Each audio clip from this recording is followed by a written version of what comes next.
Happy Friday, everyone, and welcome to this week's edition of Ask Shane Anything. We're back after a week layoff. We didn't do a show last week because of Thanksgiving. I will admit it was a little nice to have the Friday off, but we are back, and I will say this too. You guys have answered the call. You guys have put a bunch of questions in the thread for Ask Shane Anything. Not quite enough yet to get me through the holidays with all the episodes I need to do, but we're getting there. So I want to thank you guys. I asked you guys to go and ask questions, and you did it. That's awesome. You guys asked great questions, by the way. We have a really good slate for today. Let's get to them. Our first question for this week's episode comes from Fruit Eater. The MMO genre is on the decline, and often when they are brought up on GameFace, they are met with a lukewarm reception at best. What do you think is contributing to the decline of MMOs, and how would you personally like to see the genre change to make them interesting for you again? Okay, couple things here. First thing, at the end of your question there, you said make them interesting for you again. They have never been interesting for me. I have tried tons and tons of MMO RPGs, other types of MMOs. I haven't really liked any of them.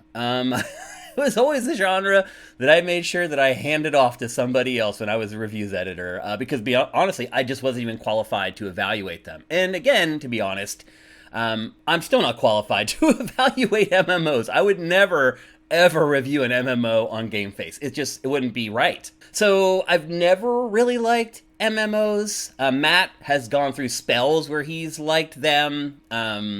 Been a while since he's also found one he's really enjoyed, and I think for me it's people have tried to get me into the genre many times, and there's always this next game. This is the one that you're going to like. And I think what people are targeting and what I look for in an MMO that might turn the tide a little bit for me is good combat.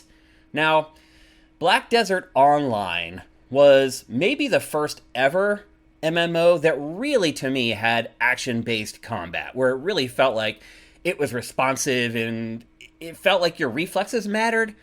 Most MMOs I've played, it's like you park your character next to the enemy and you just start clicking like things on the bottom of the screen, and as their cooldown finishes, you just click them. Like, I don't even, for the most part, playing MMOs, I wouldn't hardly even ever look at like the actual characters on screen. I'm just looking at the trail on the bottom, waiting for the cooldown to finish to just keep clicking them, to just keep doing the combos. And I am not interested in that at all. I want great, responsive, active combat. That's what MMOs are going to need for me. Now, again, going back to Black Desert Online, that game appeared to have that, but when I actually played it, while it did feel a lot better than most MMOs, it still wasn't quite there. So that's what I'm looking for. But I need other changes as well, because another thing I would argue with MMOs is that the quests just aren't all that interesting. To me, it feels like they're all, like 80% of them are just fetch quests, or go here and kill 5 rabbits and then come back, or go here and get this thing and then come back. Most of the quests in MMOs just don't interest me at all, so it's kind of a double whammy for me. I don't really like the gameplay. I don't generally like the quests. And then the other thing, too, is that the stories, because these games have to live on for so long, this pacing and the stories take forever. And I do realize that sometimes that's very rewarding. Like having that really long arc that pays off in the end, I totally understand it. But as someone who doesn't like the other parts of the genre, the pacing of the storytelling in that genre doesn't convince me to kind of jump back in and give them another go. So, am I closing myself off to MMOs? No. Like, if the one comes along that I think is going to be really good, like, I'll give it a go again. I'll give it another try. I have been into, as far as the structure of an MMO, like, I've been into, like, Destiny and Destiny 2 and stuff like that. And again, those games do have really good combat. Destiny has great gunplay. And I stuck with those for a long time, but they're not really MMOs. I mean, they didn't feel like it to me anyway. Let's get back to the first part of your question, which was MMOs are losing relevance. In a roundabout way, I think that's what you said.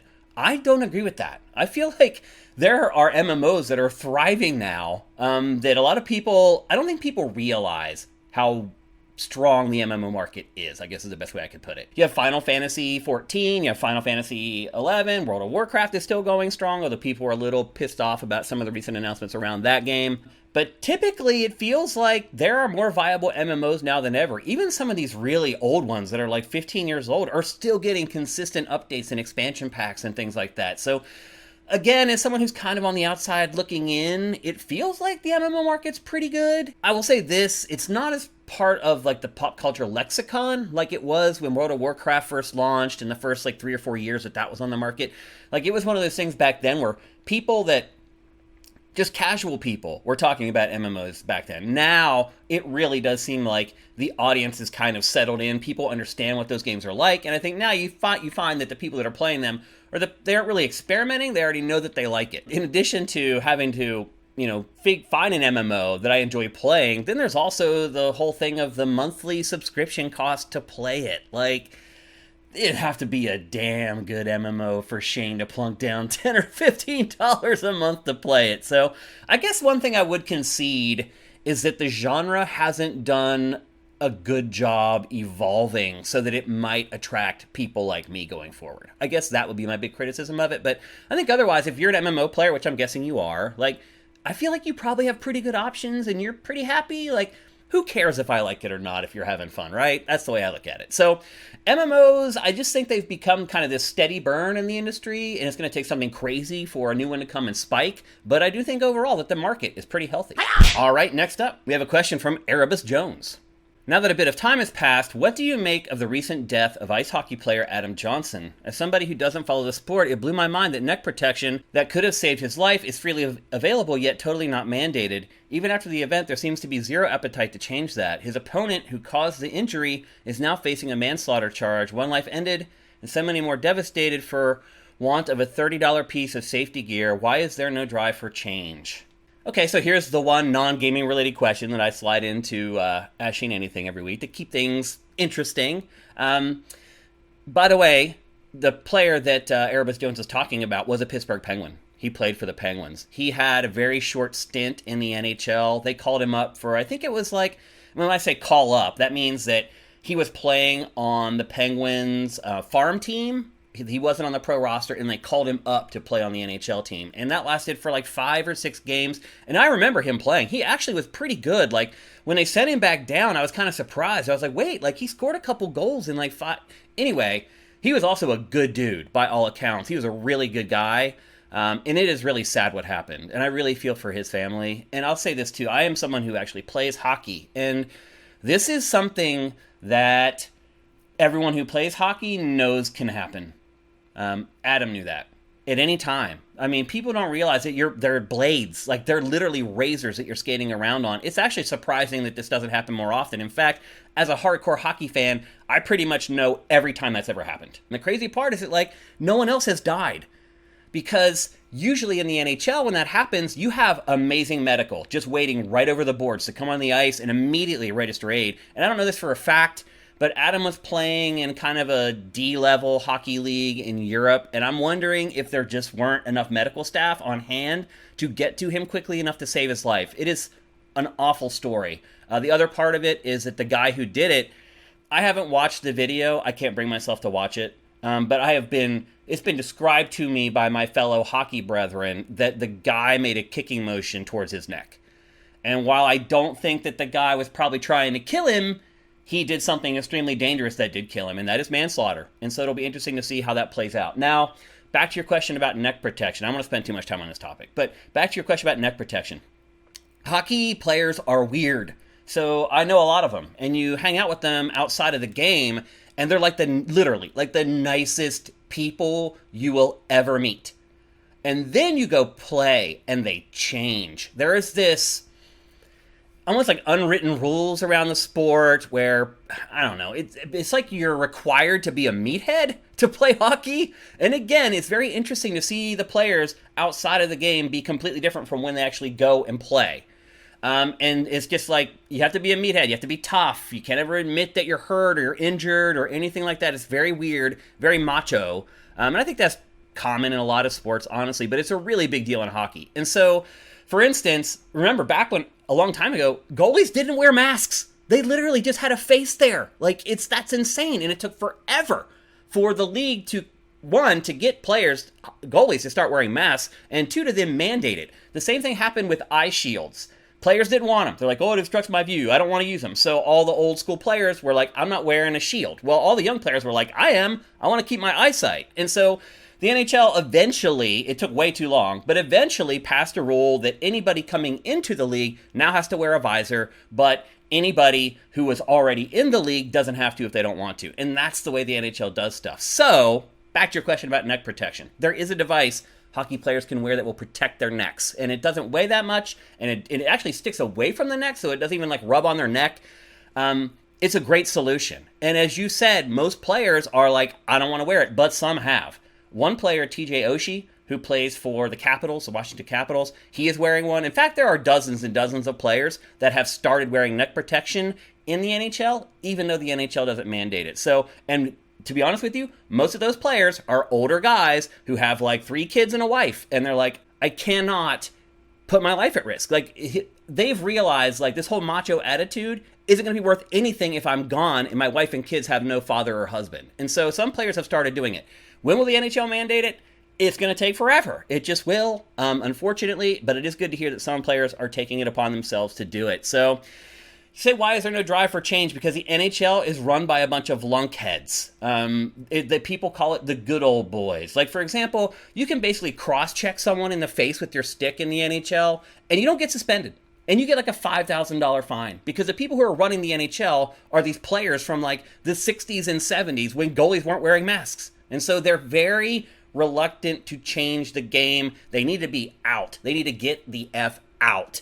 They are dragging hockey down. They're the reason that hockey is not growing at the rate it should. Nobody wants to see that crap. No one wants to see someone get cross-checked in the face. No one wants to see someone get their neck slashed. And the league just keeps dragging its feet, bringing itself into the modern age. So I would love to see tons of reform in hockey, not just neck protection, but that would be a really good start. All right, our next question is coming from Commander Fett. Lately, I've noticed a lot of transphobic comments whenever there's discussion involving Hogwarts Legacy. Is there a reason this hasn't been addressed on the site? I understand this is probably a complicated issue for you since some of these people are paying members of the site, just wondering how you felt on it, and if there are any plans to maybe address issues like this in the future. Okay, so you say that there's a lot of transphobic comments, but I only really have come across or have been alerted to like one thread. And I'll be honest with you, like, nobody alerted to me to it for a really long time. Like, I noticed that there was one story that was getting a lot of comments, but I'm so damn busy, man. Like, I wish I could go and comment on every story that you guys are talking about. I just can't. So I saw it. I'm like, oh, there's 50 comments or whatever. Just put it in the back of my mind and forgot about it. And then eventually one of our mods reached out to me. And I started investigating. And you're right, there is a thread where there was some pretty awful language being used in the thread. So anyway, when it was brought to my attention, I just want you to know personally, I think it's wrong and it's horrible. So, as far as how I feel about language like that, it's disgusting. That's how I feel about it. Now, you say I'm a site owner and it makes it tough because people are... No, it doesn't make it tough if people are paying members at all. That does not filter into my decision-making at all. It's like $4 a month to sacrifice the integrity of my website or scaring off people that I want to be a part of my website. And that's the thing. I want everyone to be a part of my website. I don't want to have to like single people out and boot them out, but you have to not be an asshole. That's it. Really, the only requirement to stay on SIFTD is to not be an asshole. That's it. That's really all you have to do. Just live and let people live. That's all you got to do. Some of you can't do it. It's infuriating and weird, to be perfectly honest with you. If you're one of the people doing this on the site, maybe you should ask yourself, why? Why are you doing it? Where did this come from? Trans people have been a part of our society for centuries. Centuries. I, personally, had a trans person in my family who has since passed away. A lot of people do. A lot of people have trans people in their families. Why all of a sudden, starting in 2016, did people start targeting trans people? Think about that. That never happened until 2016. They're just a part of our society who were just like, okay, you do you. And then all of a sudden, in 2016, there's this ramp up of rhetoric and hatred towards these people. Where'd that come from? Can I connect the dots? Somewhere along that line in 2016, bigoted rhetoric was deemed to be okay for certain segments of our society. It's never okay. And it's not okay on SIFTD either. It's not. So what's changed? It's the outside influences. You're being used and manipulated by propaganda. Stuff that you're reading, stuff that you're watching has changed your mind. You weren't like this before. Why are you like this now? Wake up. Wake up. And the other thing I want to add here, you say that I didn't address it or whatever. I don't address moderation publicly at all on the site. There's always stuff going on behind the scenes where people are doing dumb stuff and we're moderating it and we're warning them and in some cases banning them. I gotta follow our terms of service. That's the thing. So I think you guys know how I feel about this topic. But as a business owner, I can't just become a dictator. I can't become what I hate. I need to follow our rules. Our rules are our terms of service. And I will admit that there is no language in our terms of service right now to address something like this, unless the people are breaking other rules like trolling. So, for example, there's no reason to intentionally misgender someone unless you're an asshole. That's just all there is to it. And so if you do that, what's the point of doing that? The only point of doing that is because you're trolling.